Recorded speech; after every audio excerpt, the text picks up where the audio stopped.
Hello, all of my friends. Welcome back to a very, very special edition of the Tech Geriatric.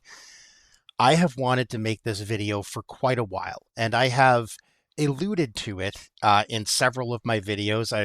I've tickled the taint and breathed on that particular area a little bit, little hot breaths just to give you a little tease, just to bring you along a little bit, give you a little hint of what's to come. But I never quite dove in.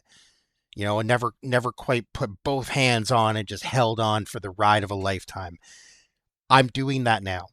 So, as I mentioned in my original videos related to the 2023 G14 RTX 4080, I know that there are people who have flashed 175 watt vBios, and I also mentioned the fact that I am excruciatingly nervous when it comes to doing things like this because it isn't just temperatures. There are other elements that are part of a laptop GPU. There's the memory, there's the VRMs that handle system power. There's a lot of things that could get overloaded with an extra 50 watts at the helm. So I wanted to make sure that I had everything in place to properly test this. And there are two key elements to that. The first, as I've mentioned in many of my videos, it's this like a blower style laptop cooling pad. Most of you know the famous one, which is the IETS GT500, that style with the foam that the laptop sits on and a single blower fan right underneath where, the airflow is sealed in. It's just blowing pure air in. The other element was a higher capacity power supply. And I have been eyeing the SlimQ 330 watt for a while now, not necessarily because of the desire to put more power into the GPU, but just it's a bit smaller and lighter than the standard adapter that comes with the G14. It has a couple of USB-C ports, so when I'm traveling, I can use it as an all-encompassing, all-in-one kind of charger. And if I were to flash a higher vBios, spoiler alert, I did, having that extra power could mean the difference between having a comfortable experience and watching your battery drain as you're playing, because with 175 watts to the GPU, I think it's like even lowering to 65 watts on the CPU, but it's usually lower. I think I have it set to 35. Then there's the screen, the SSD, all that stuff. I wanted some extra headroom there. And I was really curious to know what kind of real world impact the higher wattage on the GPU would have on things like temperature, on things like GPU core voltage, rail voltages, GPU rail powers, all of those little things. I can officially report that the best gaming laptop of 2025 is the 2023 Zephyrus G14. Without hesitation now. Like I'm not going to poop on the 2025. It's beautiful. If you prioritize a thinner and slightly lighter all metal body, then the 2025 is your bag. If an OLED screen is a must-have for you from a visual perspective, the 2025 is your thing. But the 2023, the body isn't all metal, but the magnesium alloy is still very nice. It is a very, very premium, solid built laptop with the added benefit of having anime matrix that you will never get to witness because it's always facing someone else. The screen is not an OLED, but it is the best LED screen you can get that's not an OLED in a laptop. It is 500 nits. I don't notice a ton of usual LED kind of illumination in darks. It's obviously not nearly as good as an OLED, but it still looks absolutely fantastic. It's kind of like comparing a Porsche to a Lexus, right? Yeah, of course the Porsche is going to be better, but it's not like the Lexus is a pile of garbage. But if you prioritize performance, if you want something that is going to maximize the hardware within your system, I can definitively say that a 2023 Zephyrus G14 with an RTX 4080 or 4090 is going to be a revelation to you.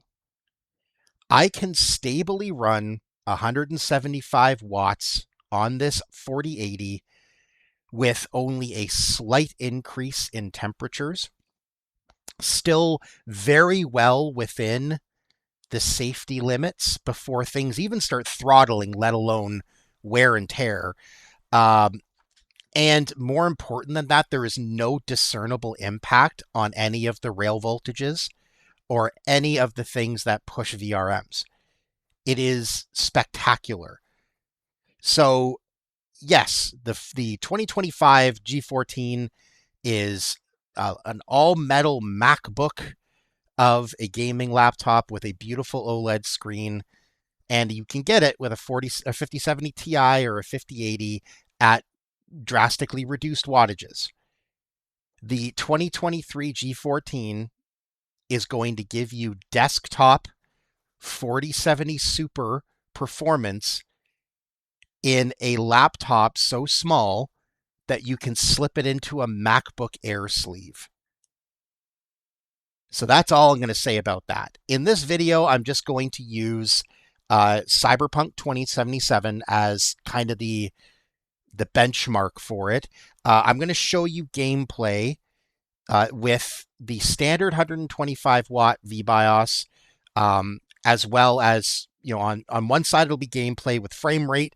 On the other side, it's going to be HWInfo with all the GPU information, so you can see the temperatures and the hotspot and the voltages and all that stuff. Then I'm going to flash the vBios to the 175. I'm going to run benchmarks with increased settings, and I'm also going to show you the HWInfo for that, so you can see the comparison. I might even at the end of the video put the two HWInfo side by side so you can see the differences between the 125 and the 175 watt. So, and this is going to be a bit disjointed because I've recorded the videos and now I'm recording the audio and talking through it. So the audio is not going to match what's on the screen. You can mute my incoherent rambling if you want and just look at the two videos. I'll have like headings in a terrible font on the video screen to tell you what's going on. But the bottom line is I am shocked. I am absolutely shocked. If you can pick up a 2023 G14 with a 4080 or a 4090, it is the absolute best purchase in a gaming laptop you can make right now. Because here in Canada, I've seen the 4080 version at Canada Computers for around $2,100, $2,000. That's like 18 bucks US. You can flash the vBios and run it at 175 watts and have a full powered RTX 4080 in a 14-inch laptop. It is absolutely bonkers, with no discernible impact. Now, I don't know if you have to use a bigger 330 watt power supply. The last time I ran the flashed vBios, I used the standard AC adapter and it worked just fine without any battery drain. But that's also because I have the reduced CPU settings. I think I limit it to 35 watts, which for the 7940HS, I mean, it's such an efficient CPU. That's as much power as you need without any limitations. So the AC adapter should be fine.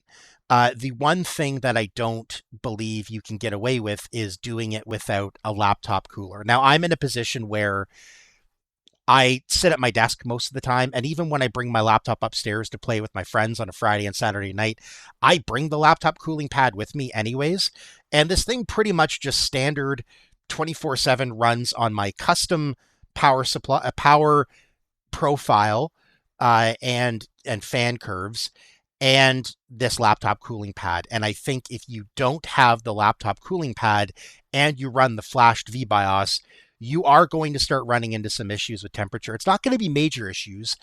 When I tried it last time, I was getting up to about 83 degrees for the GPU, which again is, we're not even talking about dangerous temperatures.